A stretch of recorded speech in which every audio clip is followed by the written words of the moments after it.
سلطان قلب episode number 7۔ وہ ساری دوپہر بس یہی کرتا رہتا ہے، گھوڑے کے قریب جاتا ہے، پھر پیچھے ہٹ جاتا ہے، اور ہاں وہ لمبے لمبے وقفے بھی لیتے نہیں بھولتا جب وہ اور گھوڑا ایک دوسرے کو گھورتے رہتے ہیں۔ دارویس کا انداز کبھی بھی جارحانہ نہیں ہوتا جیسے میں نے سوچا تھا۔ وہ بس کھڑا رہتا ہے، یہ سب دیکھنا دماغ سن کر دینے والا ہے۔ میں گھاس پر بیٹھ جاتی ہوں، لمبی گھاس سے پھولوں کی مالائیں بنانے لگتی ہوں۔ سوچتی ہوں اگر میں نیو یارک میں ہوتی تو ابھی ہزار کام کر رہی ہوتی۔ خواب دیکھتی ہوں کہ یہاں سے نکل کر اپنی زندگی کیسے دوبارہ شروع کروں۔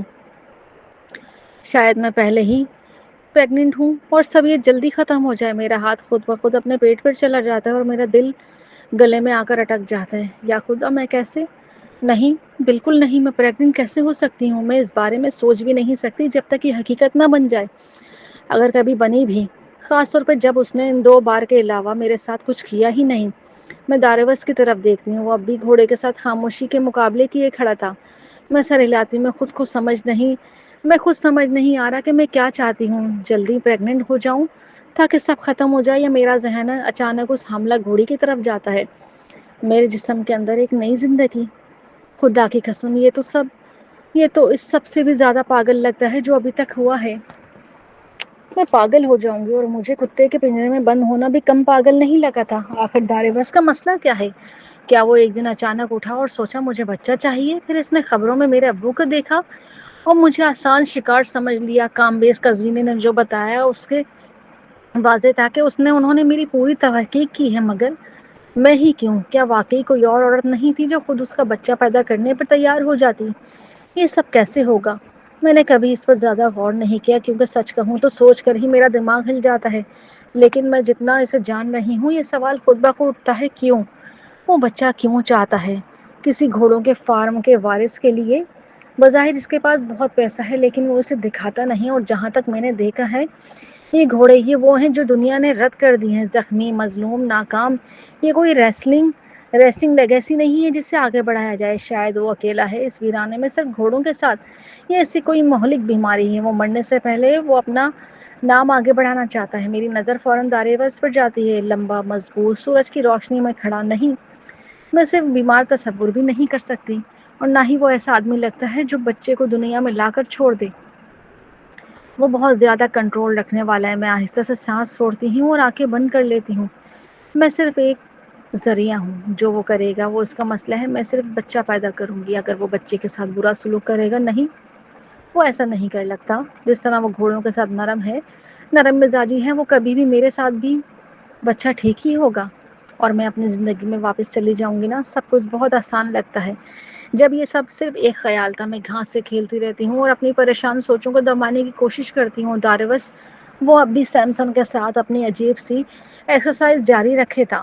کم از کم 4 گھنٹے اور گزر جاتے ہیں۔ میں وقت کا اندازہ سورج دیکھ کر لگاتی ہوں۔ آخر وہ گھوڑے سے کچھ کہتا ہے، پھر پیچھے ہٹتا ہے اور دروازے کی طرف آتا ہے جہاں میں بندی ہوں، بالکل وقت پر، کیونکہ مجھے واش روم جانا تھا۔ لیکن لنچ ایک مختصر وقفے کے بعد، ہاں، وہ مجھے خود کھلاتا ہے، اور باتھ روم جانے کے بعد وہ مجھے دوبارہ باہر لے آتا ہے۔ اب اصل کام شروع ہوتا ہے، استبل صاف کرنا۔ 15 منٹ میں وہ مجھے طریقہ سکھاتا ہے۔ بھاری کانٹے سے صاف گھاس ایک طرف اور گندی پیشاب گوبر والی گھاس باہر۔ پھر جب وہ سب اکٹھا کر کے ریڑھی میں ڈالتا ہے اور کھیت کے پار کمپوسٹ تک لے جاتا ہے، اب مجھے سمجھ آتا ہے کمر توڑ محنت کیا ہوتی ہے۔ ایک استبل صاف کرنے میں مجھے گھنٹہ لگ جاتا ہے۔ جلدی میرے ہاتھوں میں چھالے پڑ جاتے ہیں، حالانکہ اس نے موٹے دستانے دیے تھے۔ میں ہفتے میں پوچھتی ہوں، تم یہ کتنی بار کرتے ہو؟ ہفتے میں 1 بار۔ اس کے ہونٹ ہلکے سے مسکراتے ہیں۔ روزانہ، اور اگر گھوڑا زیادہ گندا ہو تو دن میں 2 بار۔ پائنیئر خاص طور پہ گندا ہے، میں اسے گھورتی رہ جاتی ہوں۔ دن میں 2 بار؟ وہ مذاق نہیں کر رہا، وہ کھڑا ہے کانٹے پر بازو ٹیکے اور مجھے ایسا دیکھ رہا ہے کہ اب یہ تمہارا کام ہوگا۔ جب جانور تم سے مانوس ہو جائیں گے تو تم انہیں کھلاؤ گی، باہر چھوڑو گی اور استبل صاف کرو گی۔ میں بے اختیار ایک قدم آگے بڑھتی ہوں۔ یہ وہ نہیں ہے جس کے لیے میں یہاں آئی ہوں۔ وہ بس وہیں ابرو اٹھاتا ہے۔ میں غصوں میں چاروں طرف اشارہ کرتی ہوں۔ میں یہاں کسی گاؤں کے مزدور بننے نہیں آئی۔ وہ اپنا زور سے اپنا کانٹا زمین پر پھینک دیتی ہوں۔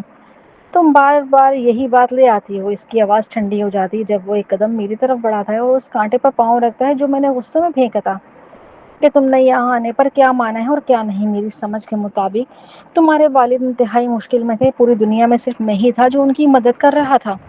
ایسے میں کوئی یہ توقع کرے گا کہ تم اس شخص کے شکر ادا کرو جس نے تمہارے باپ کی جان بچائی؟ تمہارے باپ، اس کی آنکھیں سکڑ جاتی ہوں، جبڑا سخت ہو جاتا ہے، جو ویسے ہزاروں ایماندار لوگوں کو پینشن چوری کر رہا تھا۔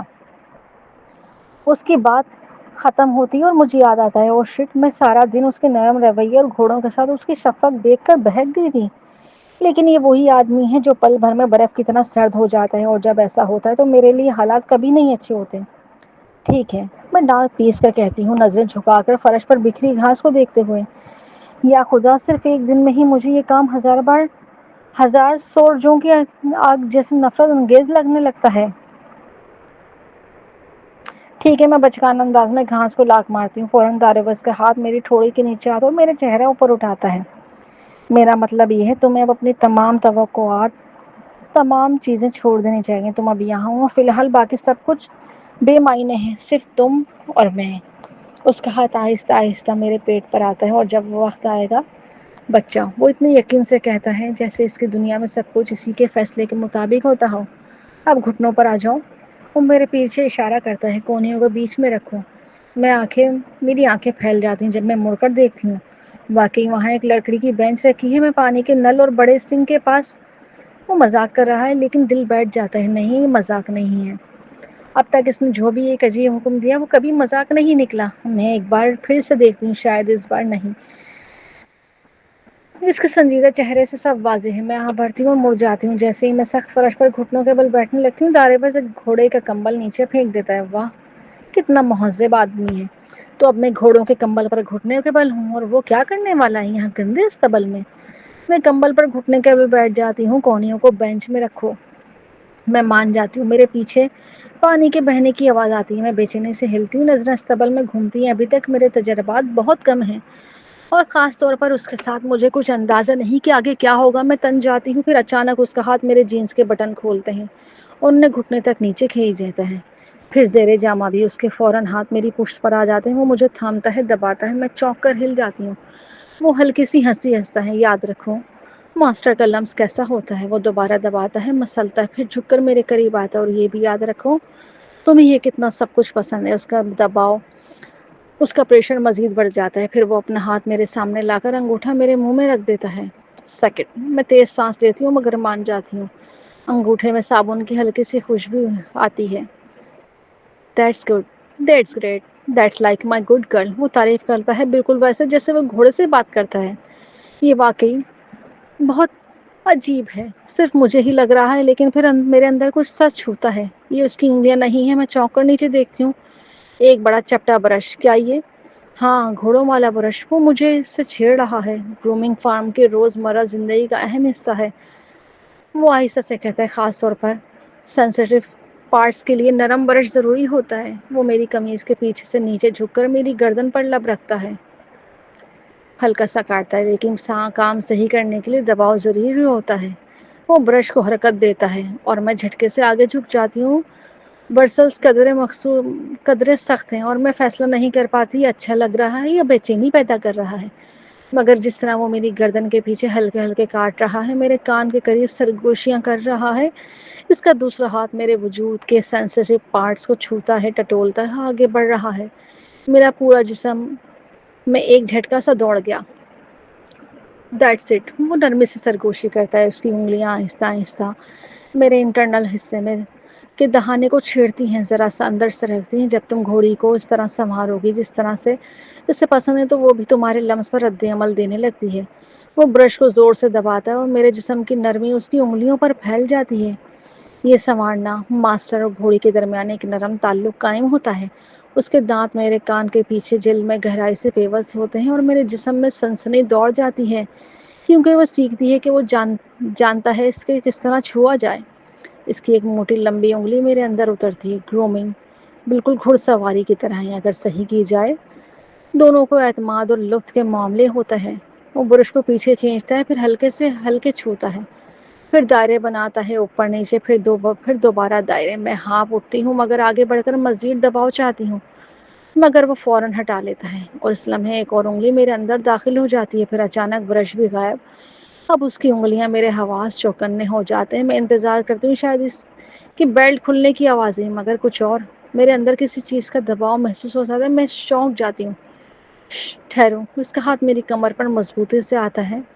It's all right. میں نیچے جھانکنے کی کوشش کرتی ہوں اور جب دیکھتی ہوں اس پر سانس رک جاتی ہے۔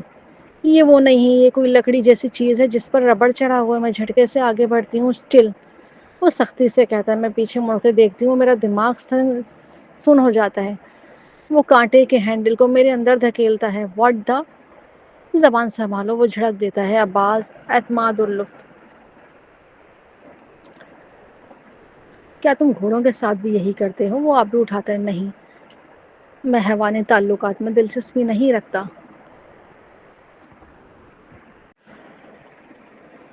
میں گہرا سانس لیتی ہوں۔ کم از کم یہ تو نہیں جھکو، آنکھیں بند رکھو۔ یہ حکم میں جھک جاتی ہوں، آنکھیں بند کرتی ہوں۔ Good girl. وہ سر پر ہلکی سی تھپکی دیتا ہے اور پھر وہ چیز دوبارہ اندر سے سرکنے لگتی ہے۔ میرے جسم میں بے اختیار کھنچاؤ پیدا ہوتا ہے۔ یہ پاگل پن ختم کیوں نہیں ہوتا؟ لیکن اس سے بھی زیادہ پاگل بات جب اس کا دوسرا ہاتھ میرے سینسیٹیو حصے کو چھیڑتا ہے اور اس کا ہونٹ دوبارہ میری گردن پر آتا ہے۔ میرا جسم اس کے گرد سختی سے سمٹ جاتا ہے۔ میں واقعی میں اٹریکٹ ہو رہی ہوں۔ دیکھو تو صحیح، کتنی اچھی لڑکی ہو تم، وہ سرگوشی میں کہتا ہے۔ اٹس سمپل، تمہارا جسم ہر چیز کا رد عمل دیتا ہے۔ اس کی انگلیاں دائرہ بناتی ہیں، پھر دباؤ ڈالتی ہیں، پھر ہٹا لیتی ہیں، اور وہ ہینڈل اندر باہر حرکت کرتا ہے۔ میری نمی سے لبریز ہر بار اندر جاتے ہوئے ایک عجیب سی شدت پیدا کرتا ہے۔ مائی لٹل ناٹی گرل، وہ کہتا ہے۔ دیکھو تمہیں کتنا مزہ آ رہا ہے۔ اس کی باتیں گندی، غلیظ، مگر میرا جسم اس کے خلاف نہیں جا رہا۔ میں بہت قریب آ گئی ہوں۔ تم چاہتی ہو نا کہ میں یہ ہوتا ہے؟ وہ سرگوشی کرتا ہے، وہ ہر طرح جیسے پہلی بار۔ میری سانس تیز ہو جاتی ہے۔ یہ سب غلط ہے، مگر اتنی شدت سے انداز ہو رہا ہے کہ میں روک نہیں پاتی، اور پھر ایک لمحہ ایک چیز گہرائی تک جاتی ہے۔ اس کی دو انگلیاں دباؤ ڈالتی ہیں اور میں چیخ اٹھتی ہوں۔ میرا جسم کپ کپاتا ہے، میں مکمل طور پہ ٹوٹ جاتی ہوں۔ کچھ لمحے بعد وہ پیچھے ہٹتا ہے اور وہ چیز ایک طرف پھینک دیتا ہے، پھر بیلٹ کھلنے کی آواز میں سوچتی ہوں کہ اب، مگر جب مڑ کے دیکھتی ہوں تو وہ خود کو تھامے ہوئے اور اگلے ہی لمحے وہ میرے اوپر جھک جاتا ہے۔ میں اس کے چہرے سے نظر نہیں ہٹا پاتی۔ وہ عجیب سا ملا جلا اظہار، لطف، درد اور سکون۔ پھر وہ میرے اوپر جھک جاتا ہے اور کچھ دیر بعد وہ مجھے صاف کرتا ہے، میں اپنی گود میں بٹھا لیتا ہے۔ میں آہستہ سے پوچھتی ہوں، کیوں ایسا کیوں کیا؟ اگر مقصد بچہ ہے تو وہ چہرے کو تھامتا ہے، آنکھوں میں دیکھ کر کہتا ہے، میری پہلی پرائیورٹی یہ ہے کہ تم مکمل طور پر میرے لیے بے قرار ہو جاؤ۔ اس کی آواز دھیمی مگر پر اثر تھی۔ جب تک تم خود نہ چاہو تو میں دوبارہ میرے قریب نہیں آنے دوں گا۔ اگلے 2.5 ہفتے نسبتاً سکون میں گزرے۔ خیر، اگر تم اس سکون کا ہو تو کہ روزانہ استبل صاف کرنا، گھوڑوں کی دیکھ بھال سیکھنا، یہ اور ان کی صفائی کرنا، اور ہاں یہ بھی نہ بھولو کہ رات مجھے حسد تک چوٹ جاتا ہے کہ میں ہوش کھو بیٹھتی ہوں، یا دن میں کسی وقت جب بھی دروس کے دماغ میں آ جائے کہ آج کا دن وزما کو ایک کلائمیکس دینا یا کسی بھی چیز سے اسے عزت دینے کے لیے بہترین ہے۔ البتہ کبھی بھی اس کے اپنے وجود سے نہیں، کیونکہ اس کے لیے نہیں مجھے مانگنا پڑے گا۔ ہاں، جیسے میں کہہ بھئی ایسا کرنے والی ہوں۔ وہ جتنا پاگل ہے اتنا ہی کریٹیو بھی ہے۔ وہ ہر ایک چیز کو نئے انداز میں استعمال کرنے کا شوقین ہے۔ جب وہ وہی چیز میرے لیے استعمال کرتا ہے، پہلے اسے اچھی طرح صاف کرتا ہے، پھر اسے احتیاط کے ساتھ استعمال کرتا ہے۔ کچھ چیزیں تو اس نے خاص اسی مقصد کے لیے نہیں خریدی تھیں، مثلاً ایک رائڈنگ گرپ جس سے اسے خاص لگاؤ تھا، استبل میں ایک خاص چمڑے کا بیگ تھا جس میں اس کے پسندیدہ اوزار رکھے ہوتے تھے، میرا اپنا برش، وہ کرپ، ایک برائڈل اور پٹ جو وہ کبھی بھی مجھے پر لگاتا تھا، اور کئی اور چھوٹے چھوٹے کھلونے۔ گھر کے اندر رات کا معاملہ مختلف ہوتا تھا، وہاں مختلف سائز اور مشکل شکلوں کی چیزیں تھیں جو اس نے خاص طور پر میرے لیے منگوائی تھیں۔ ہر بار جب وہ کوئی نئی چیز نکالتا ہے، اس کے چہرے پر ایک عجیب سی خوشی جھلک اٹھتی ہے۔ کبھی وہ خود کو بھی شامل کرتا ہے، کبھی نہیں۔ اگرچہ میں ہر رات یا کبھی دن میں کئی بار اس کیفیت سے گزرتی ہوں، پھر بھی ایک عجیب سی بے چینی بڑھی جا رہی تھی۔ میں سمجھ نہیں پا رہی تھی آخر وہ مجھ سے چاہتا کیا ہے یا نہیں، یا میں جانتی نہیں۔ اس نے پہلے دن ہی بتایا تھا، وہ چاہتا تھا کہ میں اس کے لیے دیوانی ہو جاؤں اور پھر خود اس کے قریب جھک جاؤں۔ میں سر ہلاتی ہوں جب تک میں پکڑی پچ فورک سے لولو کے استبل کو صاف اور گندا بھوسا الگ کرتی ہوں۔ لولو کا استبل سب سے آسان ہوتا ہے، شاید اس لیے کہ وہ یہاں پلی بڑی ہے۔ وہ ہمیشہ ایک جگہ کی گندگی کرتی ہے اور دوسری جگہ پشی، اس طرح اس کا بستر زیادہ خراب نہیں ہوتا۔ میں ہمیشہ اس کا کام آخر میں رکھتی ہوں کیونکہ وہ نسبتاً آسان ہوتا ہے۔ کاش لولو خود بھی مجھ سے مانوس ہو جاتی، مگر نہیں، ابھی تک وہ مجھے دیکھ کر بے چین ہو جاتی ہے، ہنہاتی ہے، پیچھے ہٹتی ہے، آنکھیں پھیل جاتی ہیں۔ داروس کہتا ہے یہ میری بے چینی کی وجہ سے، لیکن میں خوش ہوں کہ وہ مجھے کسی اور گھوڑے کے پاس بھیج دیتا ہے۔ شکر ہے وہ اس بات پر زیادہ زور نہیں دیتا، ویسے بھی وہ صرف خود مصروف رہتا ہے، خاص طور پر سیمسن کے ساتھ اور ہولی ہیل فائر کے ساتھ۔ ہر صبح اور شام وہ اس بوڑھے گھوڑے کے ساتھ وقت گزارتا ہے، اس کی کھروں پر برف رکھتا ہے، خاص خوراک دیتا ہے اور بعض اوقات بس کھڑا رہتا ہے لمبے وقت تک، خاموشی سے اسے برش کرتا ہے۔ اگر میں اس حقیقت سے آنکھ نہ چرا رہی ہوتی کہ داروس ایک ظالم انسان ہے تو شاید میں اسے نرم دل سمجھ بیٹھتی، لیکن نہیں، میں اتنا سادی نہیں ہوں۔ چاہے اس نے چند دن میرے گرد رسی باندھنا چھوڑ بھی دیا ہو، یہ اس کی چال تھی۔ وہ مجھے پہلے اذیت دیتا ہے، پھر تھوڑی سی آزادی دے کر ہیرو بن جاتا ہے، جیسے کتے والے پنجرے کے بعد یا رسی ہٹانے کے بعد، اور میں ایک لمحے کے لیے اس کی شکر گزار ہو جاتی ہوں۔ بیکار کارپوریٹ دنیا کی چالاکیاں بھی اس کے سامنے کچھ نہیں تھیں۔ کبھی لگتا تھا وہ بڑا ذہنی کھیل کھیل رہا ہو اور کبھی لگتا تھا وہ سب موقع پر ہی بنا رہا ہو، کیونکہ جب وہ گھوڑوں کے ساتھ ہوتا ہے تو وہ سب سے سادہ انسان بن جاتا ہے۔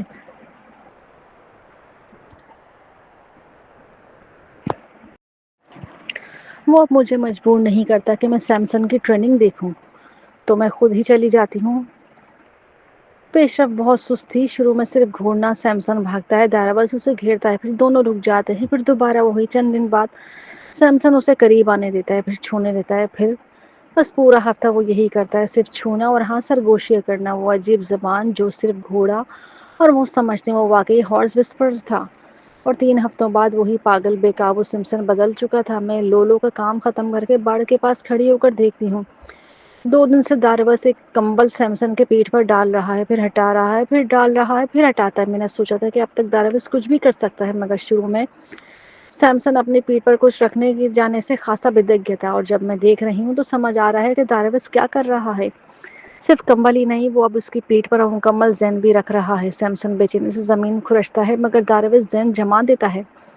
پھر وہ رک جاتا ہے، گھوڑے کے سامنے جا کر اسے سرگوشی کرتا ہے، اس کے ساتھ اپنا ماتھا اس کی ناک سے ملا کر جیسے اسے تسلی دے رہا ہو۔ میں حیرت سے سر ہلاتی رہ جاتی ہوں۔ ہاں، سیمسن تو پہلے ہی داروس کے ساتھ جادو میں آ چکا ہے، چاہے وہ تھوڑی مزاحمت دکھا رہا ہو، مگر وہ ہار چکا ہے۔ جب داروس پیچھے ہٹتا ہے تو سیمسن بالکل ساکت کھڑا رہتا ہے، جبکہ وہ زین کو اس کے پیٹ کے نیچے باندھ دیتا ہے۔ پچھلے 1 ہفتے سے اس کے سر پر رسی کا ہارنس بھی ہے، اور داروس لگام کو ڈھیلا تھامے ہوئے۔ پھر اچانک داروس اپنا پاؤں رکاب میں رکھتا ہے اور اوپر اٹھتا ہے، زین کو تھام کر توازن بناتے ہوئے۔ سیمسن فوراً آگے بڑھتا ہے، مگر گردن موڑ کر دیکھتا ہے ہو کیا رہا ہے، اور داروس کو نیچے اترنا پڑتا ہے۔ مگر چونک کر آگے جاتی ہوں۔ ہاتھ پاڑ پر جا ٹکتے ہیں جب گھوڑا دائرے میں گھومتے ہوئے ہنہناتا ہے۔ داروس اس سے بات کرنے لگتا ہے، اس کی گردن سہلاتا ہے، پھر وہ دوبارہ زین پکڑتا ہے، رکاب میں پاؤں رکھتا ہے اور پھر ایک بار پھر کوشش کرتا ہے۔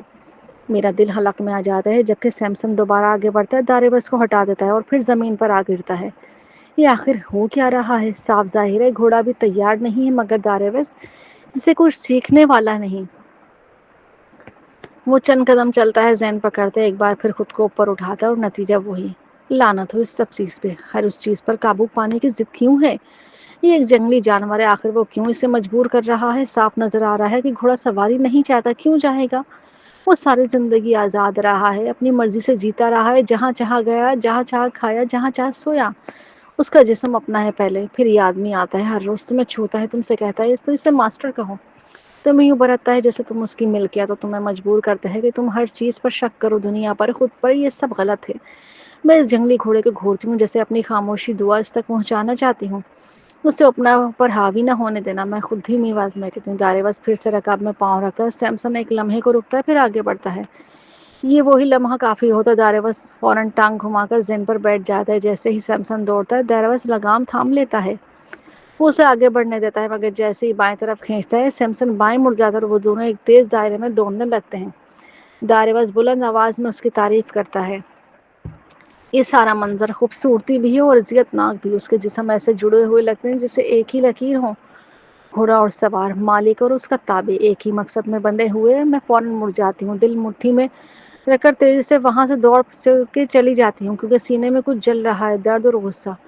مجھے پیریڈز آ گئے ہیں۔ میں بے دلی سے نیچے دیکھتی ہوں، کہتی ہوں ان ٹرکی سینڈوچز کو گھورتے ہوئے جو میں نے لنچ کے لیے بنائے تھے، جب دارویز آدھے گھنٹے بعد آتا ہے مجھے ٹیمپون چاہیے۔ یہ ایک خوبصورت سا انکشاف تھا جو مجھے اس وقت ہوا جب میں دارویز کو سیمسن کے ساتھ دیکھنے کے بعد باتھ روم گئی تھی، اور الوداع ان کی امیدوں کو۔ یہ سارا ڈراؤنا خواب 9 مہینوں میں ختم ہو جائے گا۔ پھر ایک عجیب سی رات نے مجھے گھیر لیا، کیونکہ بچہ نہیں۔ ہر بار کی طرح ایک چیختے روتے گندے بچے کا خیال آتے ہی میرے اندر فوری رد عمل آتا ہے، خدا کے لیے ہرگز نہیں۔ لیکن اس کے فوراً بعد خوف آیا کہ دارویز ناراض ہو گیا کہ میں حاملہ نہیں ہوں، اور پھر وہ غصہ۔ اگر اسے چاہیے کہ میں پریگننٹ ہو جاؤں تو اسے خود کچھ کرنا بھی چاہیے۔ یہ سب احساسات صرف 3 منٹ میں زیادہ تھے، تو میں نے ٹوائلٹ پیپر سے خود کو سنبھالا اور کچن آ کر لنچ بنانے لگی، اور پھر بس بیٹھ کر اپنے سینڈوچ کو گھورتی رہی۔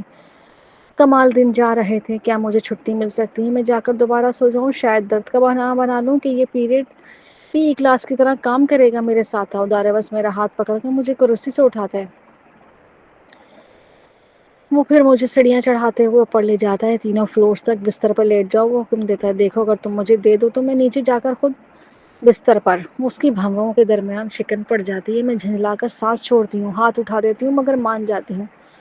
تمہارا موڈ خراب ہے، وہ کہتا ہے جب وہ واپس آتا ہے ہاتھ میں ٹیمپون لیے۔ میں آنکھیں بند کر لے کے اپنے ہاتھ چہرے پہ رکھ لیتی ہوں۔ خدا، کیا وہ اس کے ساتھ بھی کوئی عجیب حرکت کرنے والا ہے؟ وہ میرے بوٹس اتارتا ہے، پھر میری جینز نیچے کھینچتا ہے۔ میں حیران ہو کر یہ ڈرامے پر اس کے کوئی رد عمل نہیں دیا، مگر میرے ہاتھ نہیں ہٹاتی۔ کر لے جو کرنا ہے، میرے پاس ویسے بھی کوئی اختیار نہیں ہے۔ بستر ہلتا ہے جب وہ اٹھتا ہے، پھر واپس آتا ہے۔ پھر وہ میری انڈرویئر نیچے کرتا ہے اور اس کے ہاتھ میں میرے سب سے نازک حصے پہ جاتے ہیں اور ٹوائلٹ پیپر ہٹا رہا ہے۔